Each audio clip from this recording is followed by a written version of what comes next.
ANM ನ್ಯೂಸ್ಗೆ ಸ್ವಾಗತ. ನೀವು ಚಿಂತಾಮಣಿ ಆಸುಪಾಸು ಒಳ್ಳೆಯ ನೀಟ್ ಹಾಗೆ ಜೆಇಇ ಕಾಲೇಜ್ ಹುಡುಕ್ತಾ ಇದ್ದೀರಾ? ಹಾಗಾದ್ರೆ ಈ ವಿಡಿಯೋ ನಿಮ್ಗೋಸ್ಕರ. ನಾನ್ ನಿಮ್ಗೆ ಪರಿಚಯ ಮಾಡಿಸ್ತಾ ಇದ್ದೀನಿ ಯುಪಿಯು ಕಾಲೇಜ್ ಹಾಗೂ ಕ್ಯಾಟಲೈಸರ್ ಅಕಾಡೆಮಿ. ಚಿಂತಾಮಣಿಯ ಹೊಸ ನೀಟ್ ಹಾಗೂ ಜೆಇಇ ತರಬೇತಿಗೋಸ್ಕರನೇ ಮಾಡಿರುವಂತ ಕಾಲೇಜ್.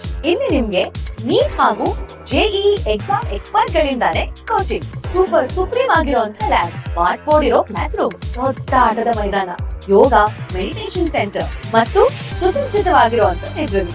ಇಲ್ಲಿ ನಿಮ್ಗೆ ಎಕ್ಸ್ಪೀರಿಯನ್ಸ್ ಫ್ಯಾಕಲ್ಟಿ ಪರ್ಸನಲ್ ಆಗಿ ಸ್ಟೂಡೆಂಟ್ಸ್ ನ ಟ್ರ್ಯಾಕ್ ಮಾಡ್ತಾರೆ. ರೆಗ್ಯುಲರ್ ಆಗಿ ಮಾಕ್ ಟೆಸ್ಟ್ ಇರುತ್ತೆ, ಅಂದ್ರೆ ಎಕ್ಸಾಮ್ ಗಿಂತ ಮುಂಚೆನೆ ಸ್ಟೂಡೆಂಟ್ಸ್ 100% ರೆಡಿ ಇರ್ತಾರೆ. ಜೊತೆಗೆ ರೆಗ್ಯುಲರ್ ಡೌಟ್ ಕ್ಲಿಯರಿಂಗ್ ಸೆಷನ್ಸ್, ಯಾವುದೇ ಡೌಟ್ ಇದ್ರು ಅಲ್ಲೇ ಕ್ಲಿಯರ್ ಆಗುತ್ತೆ. ಸೀಟ್ಸ್ ಲಿಮಿಟೆಡ್ ಇರುತ್ತೆ.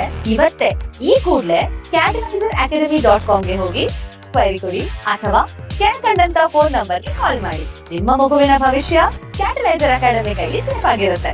ಧನ್ಯವಾದ. ಹಸುಗೆ ಮೇವು ತರಲು ಹೋದ ಮಹಿಳೆ ಮನೆಗೆ ಬಾರದ ಹಿನ್ನೆಲೆ ಪತ್ತೆ ಮಾಡಿಕೊಡುವಂತೆ ಪೊಲೀಸರಿಗೆ ಮನವಿ. ಮನೆಯಿಂದ ಹಸುಗಳು ಮೇವು ತರಲು ಏಪ್ರಿಲ್ 14ರಂದು ಬೆಳಗ್ಗೆ ಹೋದ ನನ್ನ ಪತ್ನಿಯ ಅಕ್ಕನಾದ ರಾಮಕ್ಕರವರು ಮನೆಗೆ ವಾಪಸ್ಸು ಬಂದಿಲ್ಲವೆಂದು ದೂರಿ ಚಿಂತಾಮಣಿ ತಾಲೂಕಿನ ಕೊಮ್ಮೆಪಲ್ಲಿ ಗ್ರಾಮದ ನಿವಾಸಿ KM ಚಿಕ್ಕಗೋಪಾಲಪ್ಪ ಎಂಬುವರು ಕೆಂಚಾರಹಳ್ಳಿ ಪೊಲೀಸರಿಗೆ ದೂರು ನೀಡಿದ್ದಾರೆ. ಅವರು ಸಲ್ಲಿಸಿರುವ ದೂರಿನಲ್ಲಿ 70 ವರ್ಷದ ರಾಮಕ್ಕರವರು ಸುಮಾರು 10 ವರ್ಷಗಳಿಂದ ನಮ್ಮ ಮನೆಯಲ್ಲೇ ವಾಸವಿದ್ದು ಇವರು ಸ್ವಲ್ಪ ಬುದ್ಧಿಮಾಂದ್ಯರಾಗಿರುತ್ತಾರೆ. ನಮ್ಮ ಮನೆಗೆ ಸಂಬಂಧಿಸಿದ ಸಣ್ಣ ಪುಟ್ಟ ಕೆಲಸಗಳನ್ನು ಮಾಡಿಕೊಂಡು ನಮ್ಮ ಜೊತೆಯಲ್ಲೇ ಇರುತ್ತಾರೆ. ಏಪ್ರಿಲ್ 14ರಂದು ಬೆಳಗ್ಗೆ ಹಸುಗಳಿಗೆ ಮೇವು ತರಲು ಹೋದವಳು ಮನೆಗೆ ಬಂದಿರುವುದಿಲ್ಲ. ನಾನು ನಮ್ಮ ಸಂಬಂಧಿಕರ ಹಾಗೂ ಪರಿಚಯಸ್ಥರ ಊರುಗಳಲ್ಲಿ ಹುಡುಕಾಟ ಮಾಡಿದರೂ ಎಲ್ಲಿಯೂ ಸಹ ಪತ್ತೆಯಾಗಲಿಲ್ಲ.